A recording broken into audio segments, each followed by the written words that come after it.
Hola, cordial saludo.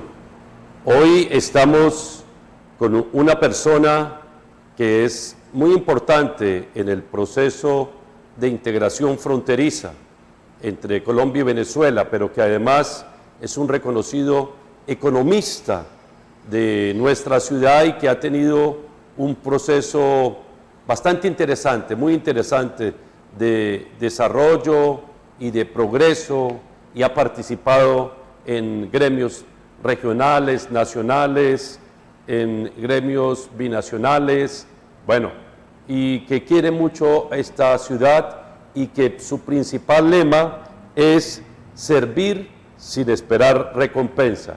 Estoy con Álvaro Escobar. Hola, Álvaro.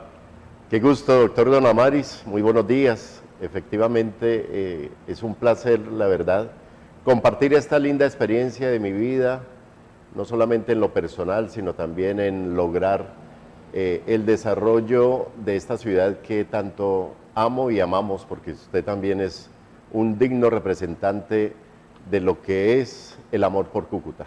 Muchas gracias, Álvaro. ¿Por qué la importancia del valor colectivo, Álvaro?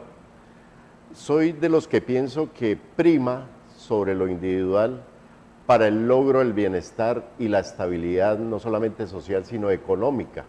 Y en ese sentido siempre ha marcado mi vida en función del otro y no de mis intereses particulares, porque de alguna manera mi Dios ha guiado mi vida y uno siempre va a ser reconocido por los frutos y en ese sentido he tenido la confianza en Él y he recibido la bendición de Dios.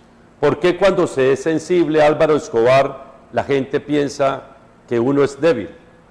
Sí, desafortunadamente ese es el concepto humano, ¿no? Pero desafortunadamente no hay los valores, no hay los principios, y para mí yo considero que ese es el soporte del por qué o la razón del por qué se considera que es una debilidad, pero al contrario es una fortaleza que no es reconocida y por eso sigo bajo ese principio de creer en el otro. Bueno, Álvaro ha estado en ACOPI, en diferentes organizaciones, Asociación Colombiana de Pequeños Industriales, ha estado en FENALCO. Ahora vamos a hablar de eso. Es igualmente el presidente o ha sido presidente de la Junta Municipal de Planeación. Es una persona con mucha envergadura académica, pero sobre todo social. Álvaro, ¿por qué la importancia de ayudar a los vulnerados? A ver, principalmente porque lo viví.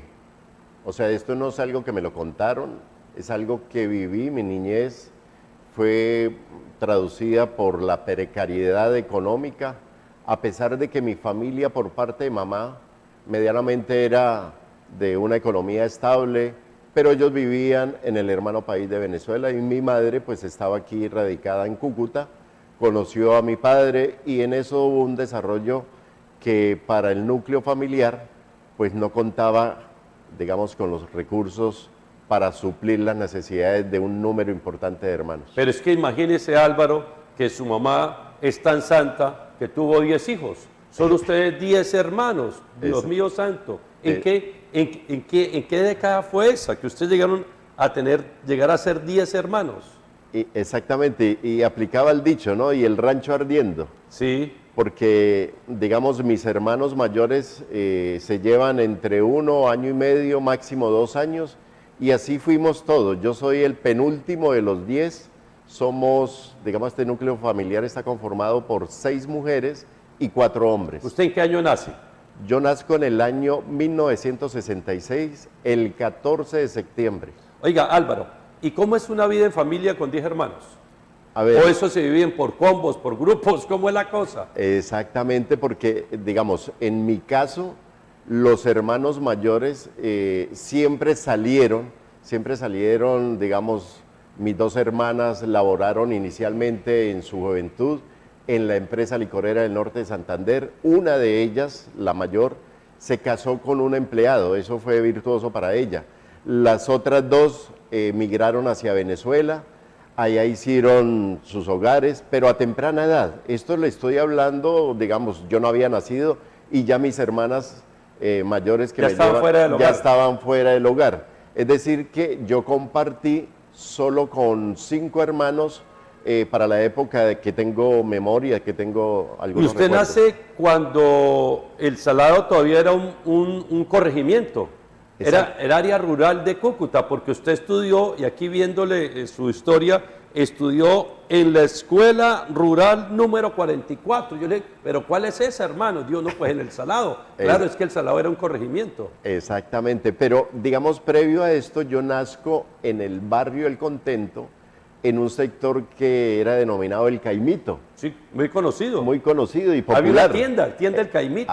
Ok. Que todavía existe la tienda. ¿No? Cuadra y media antes de eso nací, Sí. digamos, ahí fue mi infancia de alguna manera, y luego sí, mi padre pues de alguna manera tiene un accidente y le regalan un lote en ese sector del barrio El Salado, que para ese momento no era barrio, era un corregimiento y era casi que una invasión. ¿Y se tenemos puede decir. fotos de esta parte de la niñez? No. ¿O aún no? Digamos, desafortunadamente de esa época no hay alguna memoria, pero ya yo tenía unos 10 años. Muy bien. Entonces, y usted está ahí en el Salado, ¿y en qué momento es que su papá pierde la visión, la vista?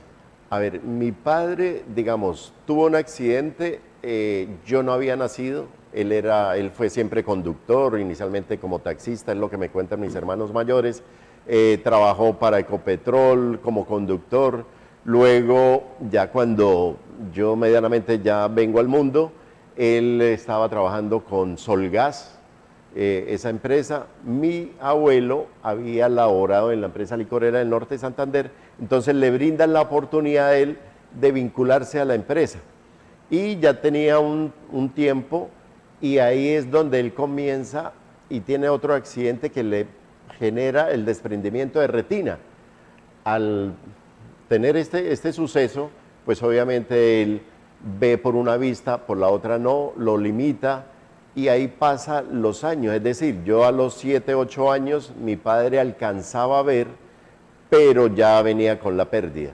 Es decir, a los 7 años, mi padre ya comenzó a perder la vista, y casi sobre los 8, 9 años que yo estoy haciendo tercero primaria en esa escuela, me toca acompañarlo porque su actividad era vendedor de lotería para sufragar los gastos. Ah, entonces usted vendía lotería con su papá vendía la lotería, pero usted lo acompañaba. Exactamente, porque él decía, bueno, yo ya no veo, ya alcanzo a identificar el bulto, decía él. Pero él era muy reconocido él, porque yo recuerdo un vendedor de lotería en el centro que no podía ver. ¿Sería él? Digamos ¿No que tenemos una foto de él? sí hay una foto, digamos, donde está él, mi madre, mis hermanas en un matrimonio, que es lo que logré, digamos, tener como soporte, y eso ya sería como para el año 70 y algo. Ya Pero tenía, bueno, usted estaba entonces miércoles Cúcuta, porque la lotería de Cúcuta jugaba los miércoles. Y uno decía aquí miércoles cuando pasaba algo, ¿no? O cuando era, pero también decía miércoles Cúcuta. Lotería de Cúcuta, usted viene, y usualmente eso se vendía el lunes, martes y miércoles, ¿verdad? esa era la ¿Verdad? venta. Porque los otros días pues habían otras loterías y el fuerte era vender la lotería de Cúcuta. Eso pasa entre el 1966 y 1976. Ya a partir de entre el 76 y 86, usted fue ayudante de panadería, mensajero. Bueno, ¿qué hacen en esa década?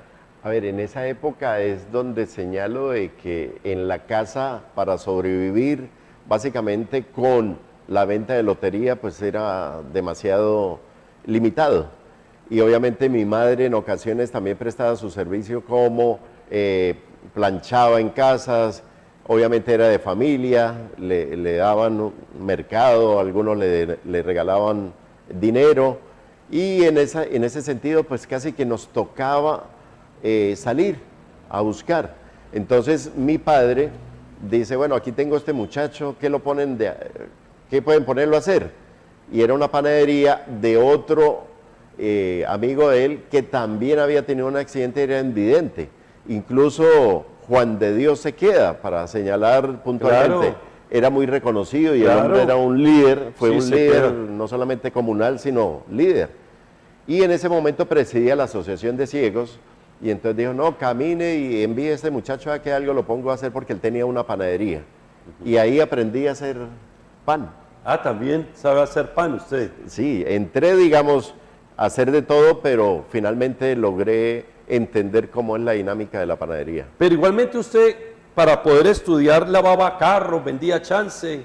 Digamos que eso me motivó a tenerle sentido a la vida y obviamente uno cuando tiene esfuerzo, pues valora lo que se gana.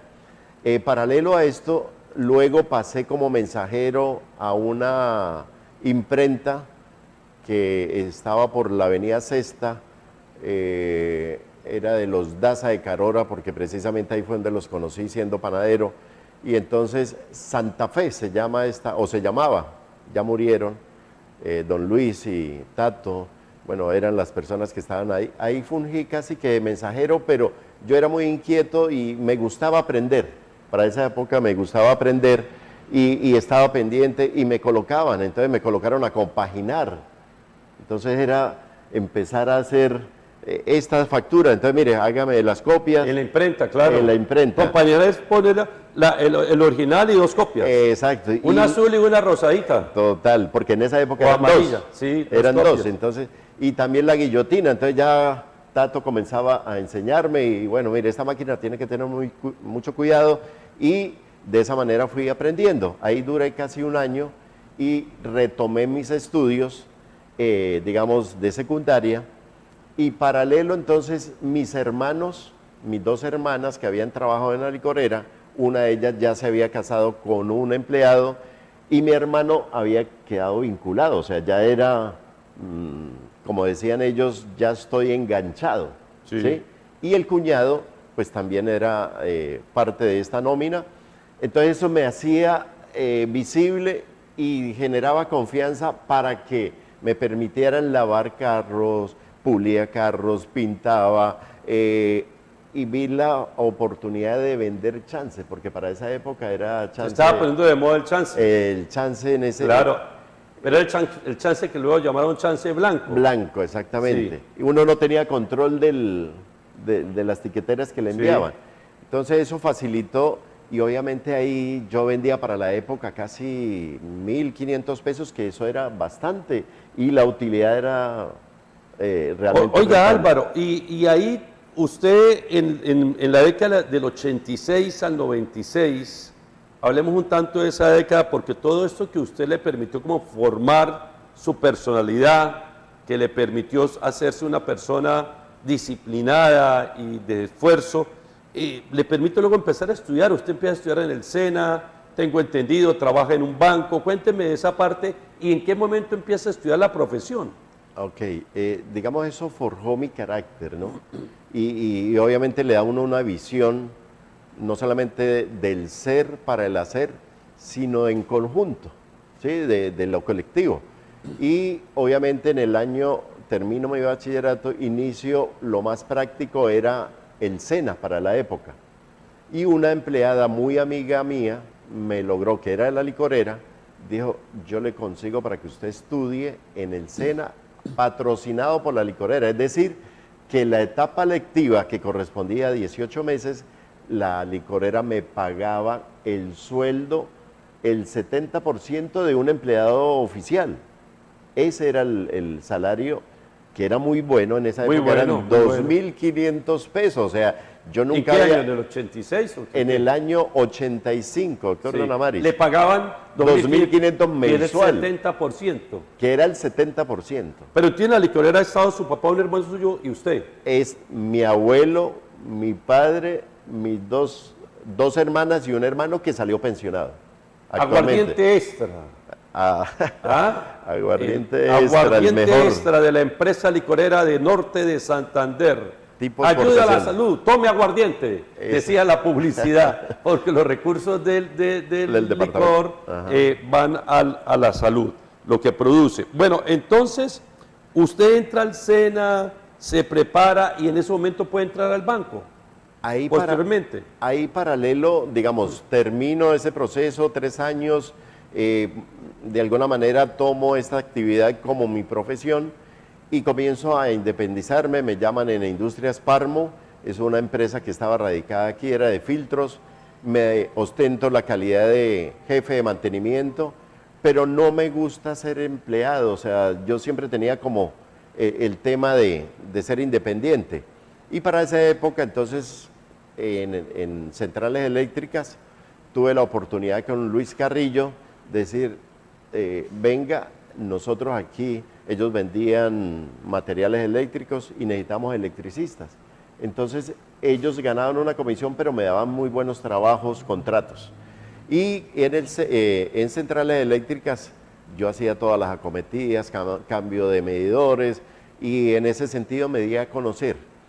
Estando en esa actividad hice una reparación en un apartamento y coincidencialmente el señor Emiro García Ceballos era el gerente para la época del Banco Ganadero. Y le gustó mi trabajo, le gustó mi forma de ser y, digamos, me invita a almorzar luego que él revisa el trabajo, me invitó a almorzar, que para mí eso fue una sorpresa. Sí, claro. Y estando en el almuerzo, la verdad debo decirlo, era demasiado tímido, yo no sabía qué hacer y en ese momento él dijo, sigue, ellos están esperando era que yo iniciara y yo esperando que yo iniciara, Sí. fue algo ahí que me marcó. Finalmente me dice, tranquilo, sigue, y comienza la conversación, me pregunta por mi familia, le cuento, muy sucinto, y me dice, ¿te gustaría trabajar en mi banco? Fue una entrevista de trabajo, una vez el almuerzo, Total, así es, doctor Don Amares. con don Emiro García. Emiro García Ceballos, y efectivamente, yo le dije sí, y de una vez, al otro día dijo, haga la hoja de vida, y me la lleva. Cuando llego al banco, obviamente, para la época yo todavía tenía algunas limitantes, pero ya venía en un crecimiento. Y llego ahí al banco y me dice la secretaria, si usted quiere trabajar acá, tiene que cambiar su vestimento. Ese fue el recibimiento, porque ella vio la hoja de vida. Y ya ella tenía orden del gerente de que me recibiera la hoja de vida. Eso fue casi que insofacto. Inmediatamente me dieron la orden. A las 2 de la tarde estaba yo haciendo la entrevista, porque eso lo hacía en las super sociedades, superintendencia, era quien hacía el filtro. Me hicieron una entrevista, pasé la entrevista y al otro día estaba vinculado, o sea, fue de un día para otro y me dice el gerente, bueno, te voy a contratar inicialmente por 6 meses, pero a través de un tercero. Se llamaba Tempi, de mi amigo Matamoros, Yamid Matamoros, era la empresa de él, era una empresa temporal, y me suscriben el contrato por 6 meses. A los 6 meses, inmediatamente me dice, ya vas a quedar vinculado directamente con el banco. Eso estoy hablando del año 89, para octubre, precisamente el 4 de octubre. ¿Y qué hace ahí en el banco? Ingreso como mensajero. Y llega a ser... Escalo de tal manera, ya tenía yo un conocimiento contable, ya tenía yo un conocimiento técnico como electricista. Para la época era el único banco que se decía era en línea. ¿Qué era en línea? Era porque, digamos, las transacciones se hacían por par aislado. Y comencé yo a mirar cómo era el tema siendo mensajero. Era inquieto. Y de alguna manera comienzo a mirar cómo es que se trabaja y hacía reparaciones. Entonces se dañaba una impresora, yo llegaba y de una vez voluntariamente, venga y la reviso. Qué bueno. Me quedaba al mediodía, entonces eso lo valoró mucho el gerente y de una vez me dice, ¿te atreves a asumir el rol de auxiliar de cuentas corrientes? Yo le dije, gracias. La categoría, porque allá es por categoría, Sí. de 1 pasé a 3, es decir, allá era... La siguiente era 2, que era archivo, Sí. o era el que iba al Banco de la República. Yo salté Claro. esto, porque... Vieron su trabajo. Exacto, el esfuerzo, todo esto, y de alguna manera, luego que fui auxiliar, pues en ese, el relacionamiento es inmenso, ya tengo contactos con gerentes que me llaman porque yo hacía el checklist antes, previo para la devolución de los cheques, yo era el que tenía la facultad, yo era el que me sentaba con don Emiro, este sí le otorgo Crédito. sobregiro, Sobregiro. este autorizo sobrecanje. Entonces casi que depositó en mí una confianza absoluta para ese tipo de cosas. Entonces yo le decía, mire, este es el cliente, y con los clientes me decía, ayúdeme a pasar esto. Dígale a don Emilio que ahorita le cubro el sobregiro. Entonces... Sobregiro era un día para otro, ¿verdad? ¿O el mismo día? O el mismo día. Ah, no, el mismo día era. Entonces para la época estaban los cambistas. Y ahí estaba Rafa, estaba Orlando Matamoros, bueno, Nuri, porque Orlando Matamoros había sido gerente del Banco Tequendama, y digamos, yo comienzo a tener este relacionamiento ya a nivel institucional, a nivel empresarial. Pedían me doy a sobregiro, conocer. movían la plata y antes de Y cerrar el banco regresaban. exacto. Y eso pues yo lo hice intencionalmente, pero después comencé a recibir especie de dádivas y me llegaban 400.000, 200.000, y claro, eso en una semana pues era considerable, pero me decían un sobrecito, mire, esto es un detalle porque por el favor. Y así comencé. Pero eso era totalmente legal, el sobregiro. No, total, no, porque ellos lo cubrían, era sencillamente la transacción, porque incluso... Y al banco le servía prestar la plata a personas que luego le consignaban una gran cantidad de plata. Exactamente, pero esa fue la dinámica y digamos luego saca un producto que se llama Ganadiario. Era un producto muy específico y me dice, lo voy a encargar de ese producto a usted. Vamos a iniciar en caja. Casi que era un cajero única y exclusivamente para ese producto y me dice el señor Emiro, tú vas a manejar esto. Y empecé.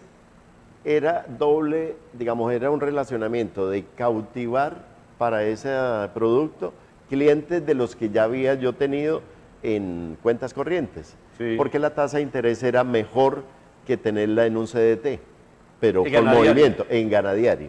Sí. Luego de ese...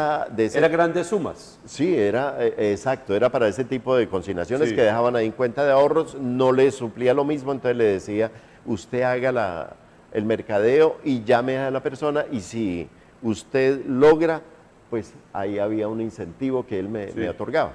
De esa manera se llevó a cabo, vio la diligencia de mi parte y posteriormente me dice, me vas a acompañar a unas reuniones de él con tesoreros.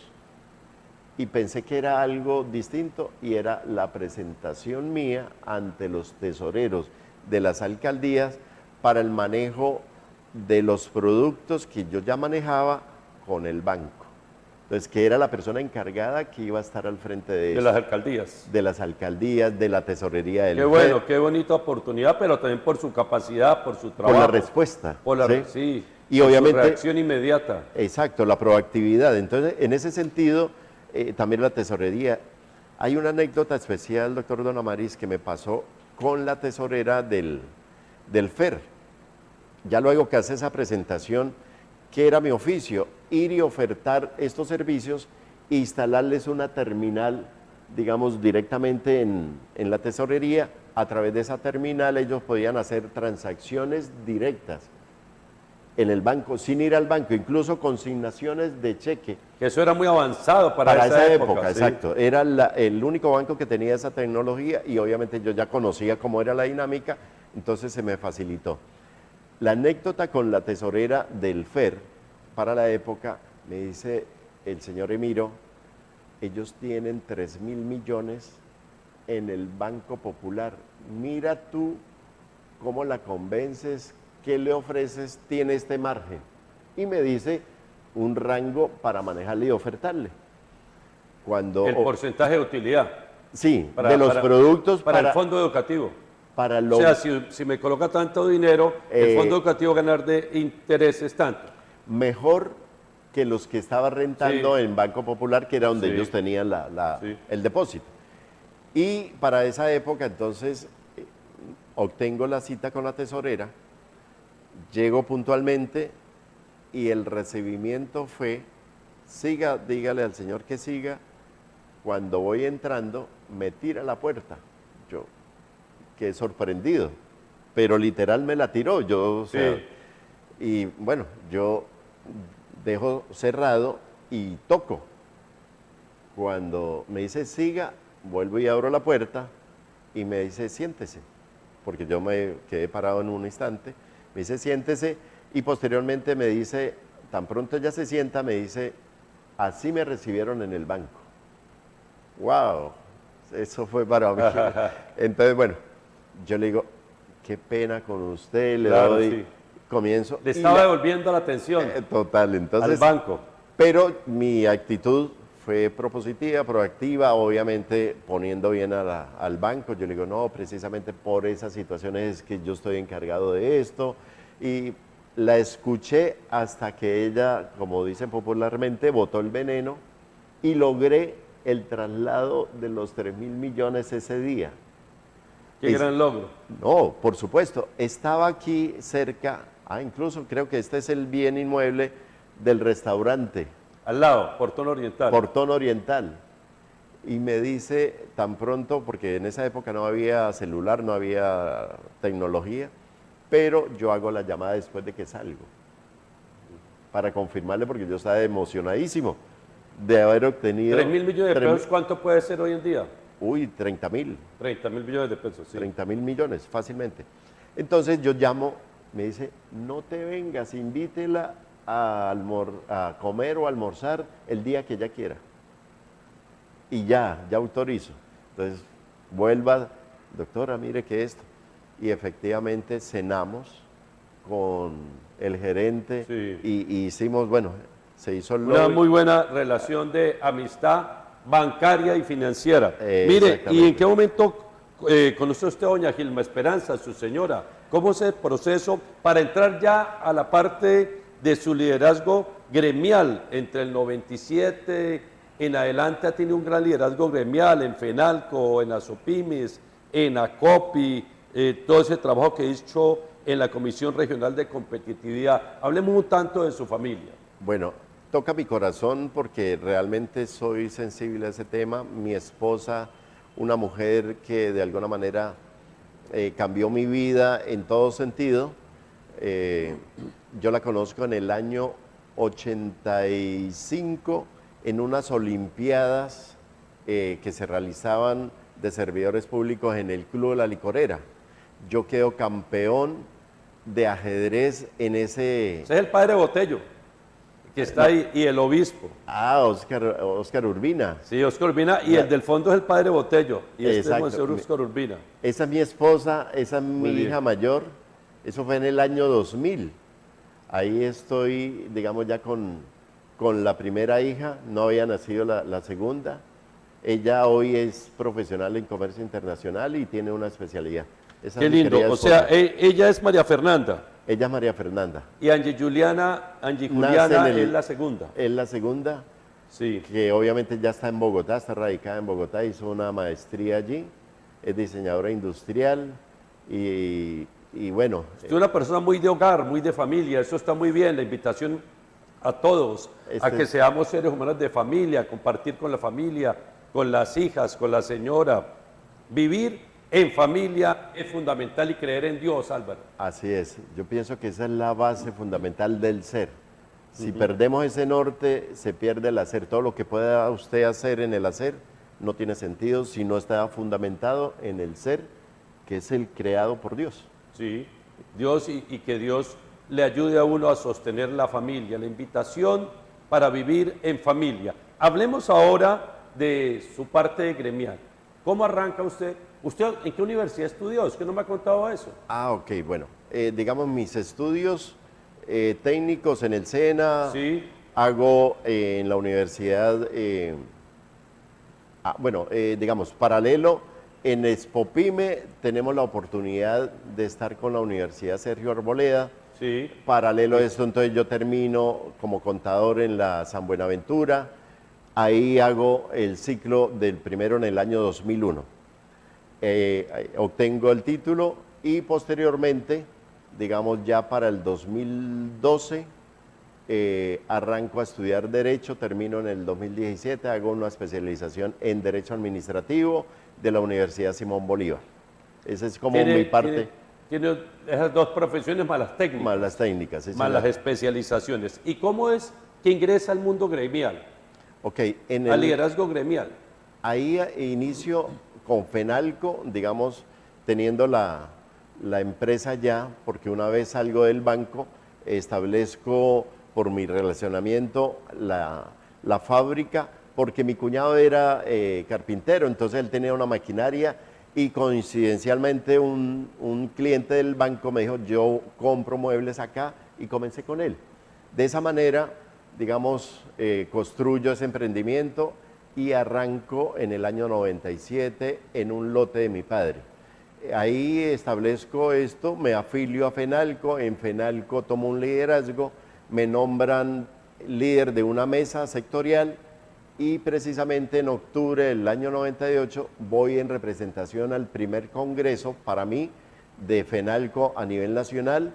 Ahí comienzo, digamos, a hacer como un registro visible en el tema colectivo, hice algunas propuestas allí y en el año 2001 inicio un programa Expopyme, que es el que realmente me proyecta para lograr primero un liderazgo a través de Asopymes y posteriormente en el año 2003 logramos recuperar el capítulo norte de Santander de Acopi en esta ciudad. Asopymes quiere decir Asociación de Pequeños y Medianos Empresarios, ¿verdad? Exportadores, porque el énfasis de nosotros era exportador. Entonces, para la época éramos 25 empresarios que conformamos Asopymes y nosotros, digamos, con esa visión de gremio, queríamos conformar a nivel nacional un gremio. Y estando en esa labor con los demás Expopymes, que era un programa del Ministerio de Comercio, Industria y Turismo, entonces logramos fue reactivar Acopi, capítulo norte de Santander, con esa base. Hicimos una asamblea con 50 empresarios, la Cámara de Comercio nos brindó la oportunidad de un salón, vino el doctor Juan Alfredo Pinto Saavedra, es ministro, conformamos todo esto, se nombra presidente, yo quedo como en la junta directiva. En el año 2005 me nombran presidente de junta directiva, inmediatamente tenía muchas inquietudes en mi cabeza, empiezo a articular porque, digamos, los ingresos por parte de las afiliaciones eran muy precarias, no teníamos sino 72 afiliados, pagaban 10.000 pesos, eso era irrisorio, y de esa manera comienzo a estructurar convenios, proyectos, y hago el primer programa que lo denominé Gerente Pyme. Era una capacitación tipo diplomado con 6 áreas y de acuerdo, la intensidad horaria era de acuerdo al nivel de escolaridad de cada uno de los empresarios. Ahí digamos que es exitoso, el piloto fueron para 50, de los cuales se formalizaron 43. Conté con el patrocinio del señor gobernador para la época, que era Miguel Morelli, del alcalde Ramiro Suárez, del presidente de la Junta de Dirección Comuna, de la Junta Directiva de la Cámara de Comercio, que era el doctor Pedro, y ahí hicimos ese programa porque en el fondo era la formalización de ellos. Esto era un gana-gana lo que yo diseñé, pero con formalización. Eso me permitió hacer otra propuesta de caracterización para el encuestamiento de las 10 comunas de Cúcuta, era mi aspiración. Finalmente no obtuve el capital para esto, pero logré encuestar 5 comunas, de 1 a las 5. De esa manera logramos identificar 11.346 unidades productivas que no estaban registradas en la Cámara de Comercio. Entonces esto fue, digamos, para la Cámara de Comercio una base de datos. ¿Y cómo lo logré? Estratégicamente, para la época que tampoco existía tecnología, yo fui a Bogotá, compré, para la época habían unas USB que generaban señal. Sí. Compré unos computadores y quería generar toda la información en tiempo real.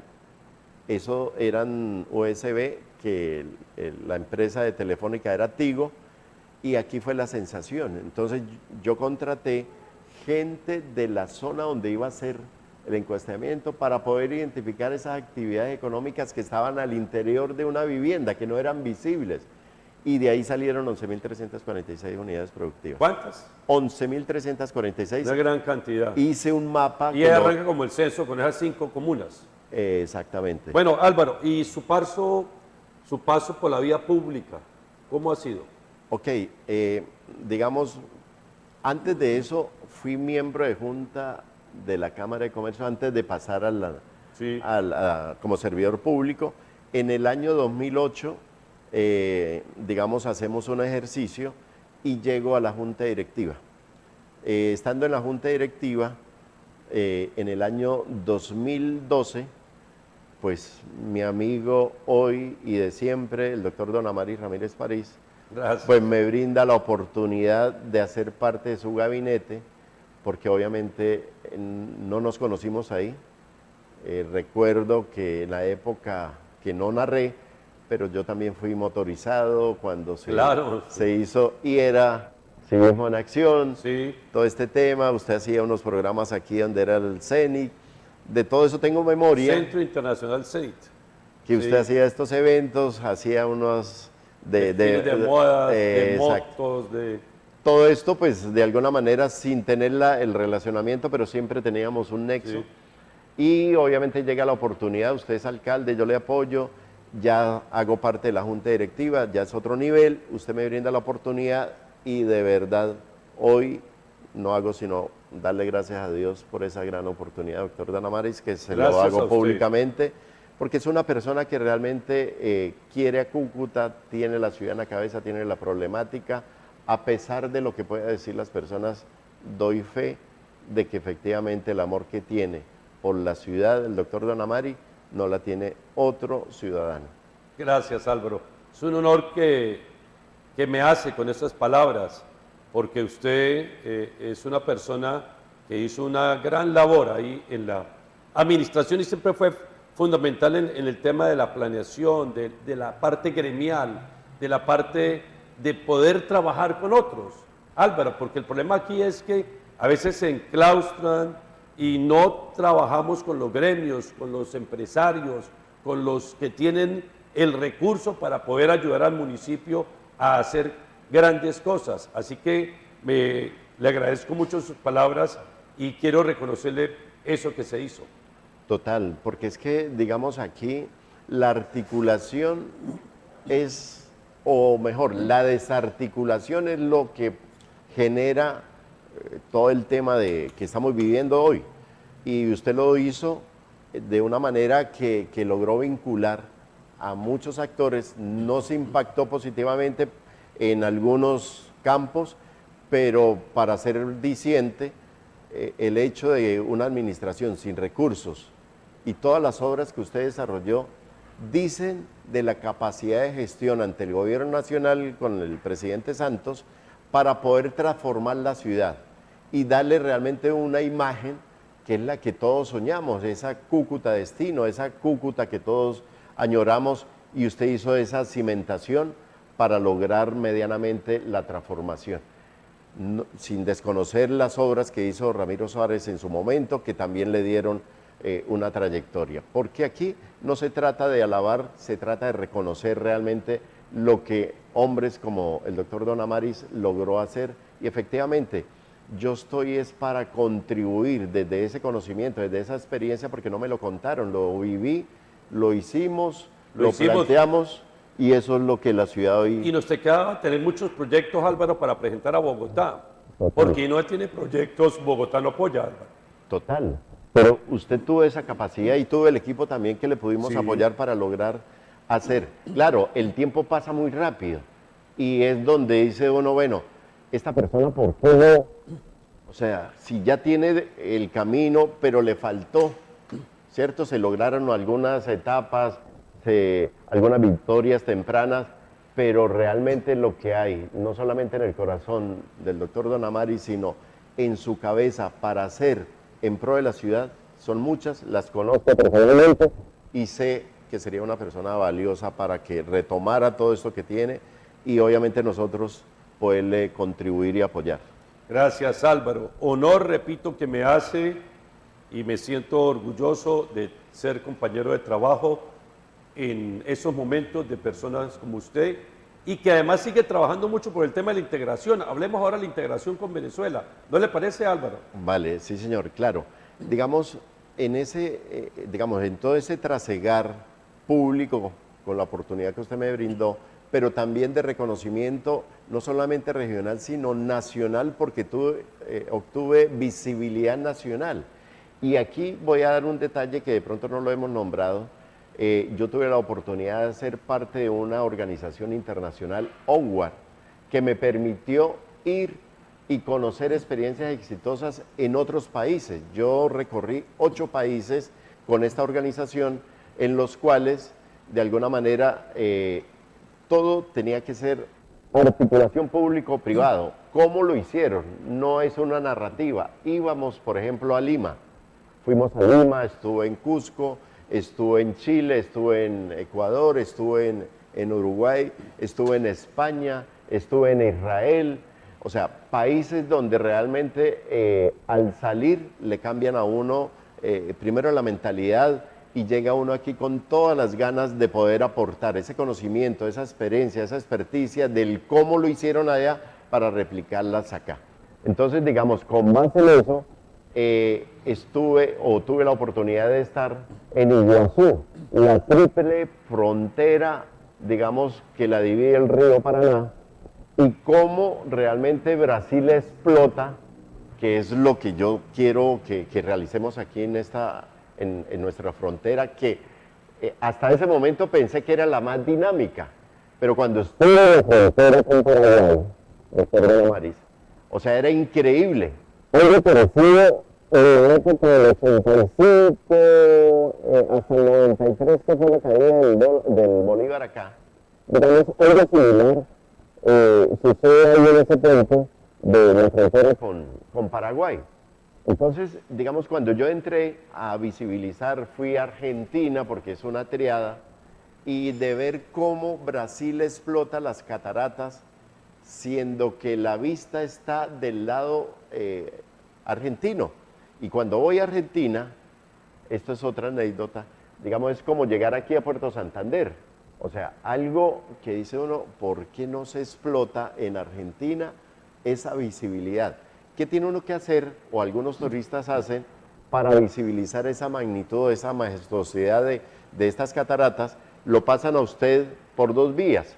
Una atravesando el río Paraná, que se moja, usted puede pedir otra en el ascensor para que usted pueda capturar imágenes, ver. Entonces, digamos, esa experiencia y esa articulación, porque tuve la oportunidad, cada vez que yo participaba tenía la presencia de los alcaldes, tenía la presencia de los empresarios que hicieron realidad esto que estábamos observando. ¿Y cómo lo hicieron? Entonces, son experiencias vividas que de alguna manera hoy queremos traducir, y es lo que me motivan a decir en estos momentos de que esta es la frontera. Con ese marco jurídico que tenemos, es posible hacer esa complementariedad. Aquí tenemos elementos, empezando por el turismo, doctor Don Amaris. Aquí, por ejemplo, en lo turístico, en el estado Táchira, hay cómo fomentarlos. Y tenemos también, de alguna manera, aeropuertos. Allá hay 3 aeropuertos, aquí tenemos 1. O sea, cómo nos complementamos para atraer en esta... para mí esto va a ser un renacer de esta frontera, donde tenemos que capitalizar con su experiencia, bagajes y todo lo que tenemos nosotros, los que hemos nacido acá. Sé que vamos a hacer un gran trabajo, que de hecho usted ya viene trabajándolo.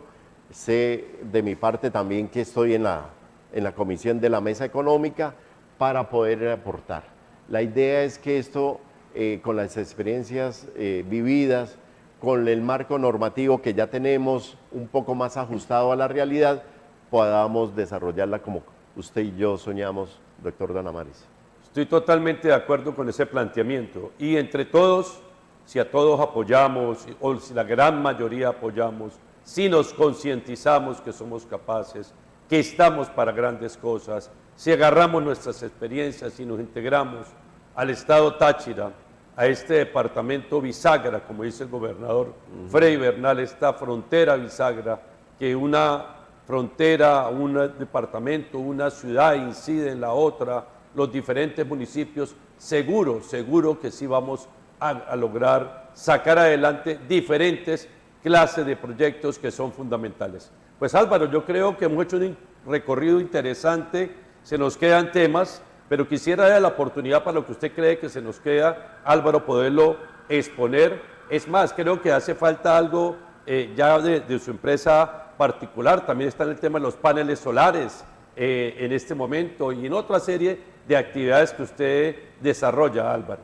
Así es. Permítame, digamos, hago una referencia porque hoy ostento la condición de presidente del Consejo Se me olvidó, Territorial. el presidente, lo nombré, lo dije anteriormente, Sí. pero no se lo pregunté, del presidente, ¿qué es ser presidente del Consejo Municipal de Planeación?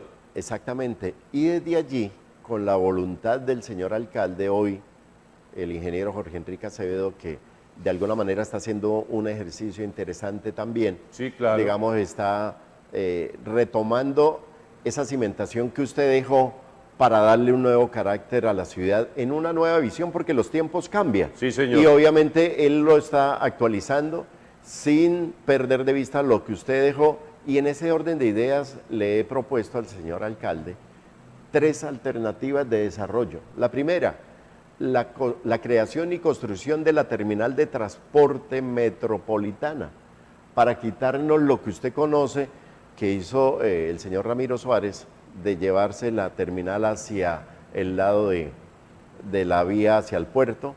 Hoy yo le he propuesto que la haga en el anillo vial, porque ya existe el anillo vial, y esto le va a permitir ser más atractiva la ciudad. A su vez también el plan maestro de movilidad, por el cierre de este anillo, y obviamente ya hay unos estudios, ya hay una inversión hecha por parte, digamos, de Findeter, para que esos recursos, utilizando la ley 1625, que es la ley orgánica que establece a las áreas metropolitanas y le da la facultad para que hagamos una planeación con visión metropolitana. Y en ese orden de ideas, pues obviamente vamos a beneficiar toda el área rural de Cúcuta, que la extensión son 1025 metros cuadrados. Es decir, la zona conurbada de Cúcuta está sentada en 67 kilómetros cuadrados. Por eso tenemos tanta congestión a la hora pico, sea en la mañana, mediodía o en la tarde, porque todo está concentrado acá y no hemos logrado lo que usted quería, que era la otra ciudad. ¿Recuerda usted, doctor Don Amarillo, claro, que usted la planteó para descentralizar la misma alcaldía y aprovechar y desarrollar la ciudad? Eso es lo que tiene aplicación hoy, y por eso reitero que personas con esta capacidad de gestión y de visión son las que deben de gobernarnos. Esto termino diciendo lo que quería señalar en virtud al cargo que ostento y que de alguna manera ha llamado la atención al señor alcalde para poderlo lograr. Y por último, digamos, es en el tema del POT, porque esto, si no se construye realmente la cimentación con planificación, pues vamos a incidir en lo mismo. Entonces, ¿qué le he propuesto? La instrumentalización del POT, que estamos hoy a puerta de analizarlo. Entonces, no tiene que ejecutarlo, tienes que instrumentalizarlo para que marque el derrotero en adelante. De esa manera, considero le dejaría un legado inmenso de desarrollo para la ciudad. Y en términos ya, digamos, de mi actividad económica, que inicié como ebanistería, luego obtuve un almacén en la Avenida Cero con tercera, muebles y maderas. Posteriormente migré para la construcción, eso estoy remontándome al año 2014, comencé a comercializar materiales de construcción, comencé a comprar casas, remodelar, y hoy ya tengo una constructora, tengo una inmobiliaria y también estoy instalando hace 6 años arquitectura fotovoltaica. Ya hemos tenido 10 plantas instaladas, acabo de terminar una en Servirrenol, y esa es la evolución no solamente de mi vida profesional, mi vida también empresarial, mi actividad, y siempre dispuesto a servir por el bien común de la gente sin esperar nada a cambio. Constructora e inmobiliaria, entonces. Arena SAS. Arena SAS, constructora e inmobiliaria Arena SAS, además en lo de la energía alternativa. Renovable totalmente para darle sostenibilidad a la vigencia de nuestros niños. Gracias, Álvaro. A usted, doctor Don Amari, de verdad que es muy grato, me siento como si estuviera en casa y me hizo recordar que esto es una familia. Sí. Usted lo hace sentir, pues personalmente me siento como familia, son muchos años de conocernos y realmente todos los días doy gracias a Dios por la vida del doctor Don Amaris porque sé que lo tiene para grandes cosas. Y yo por la suya y agradezco por sus oraciones igualmente. Además, Álvaro, porque usted acaba de decir algo, esta es la casa de los cucuteños. Lo que queremos la gente es que se sientan, ahí está la sala de los cucuteños, a veces estamos en una sala, a veces estamos en otra sala, que la gente escuche historias de vida, historias interesantes, que hablen de lo positivo, que hablen de las posibilidades, no que sea la problemática y los muertos y los atracos, sino que hay que cambiar ese chip. Hay que cambiar porque tenemos que tener esa fe. Usted me hace decir algo, doctor Don Amaris, con su venia.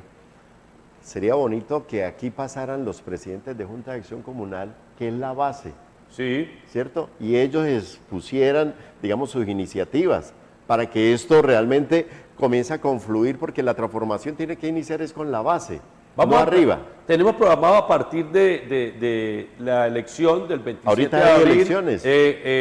pasadas las elecciones, traer a los nuevos presidentes de Junta Y de desde Acción antes, Popular desde antes sería interesante. ya estamos en los barrios. Ah, qué bien, qué bien. Y si quiere alguno que crea que pueda estar, de hecho acaba de venir el equipo de estar en los barrios porque los estamos entrevistando. Pues hoy estuvimos con un gran señor, un buen ser humano, Álvaro Escobar, un señor y una persona muy preparada, pero que más allá de sus títulos, de sus dos profesiones, sus especializaciones, su técnica, su vida, que arranca en un hogar de 10 hermanos, con un papá que pierde la vista, con una mamá que lava, plancha para ayudar a su señor padre que estaba perdiendo la vista en la crianza de sus hijos, por encima que ella en Venezuela venía una familia con recursos, pero ella hace su sacrificio por su familia, que vive en el contento, luego en el salado, y que de ahí en adelante logra a punta de esfuerzo. Vamos con el plano abierto, Joan.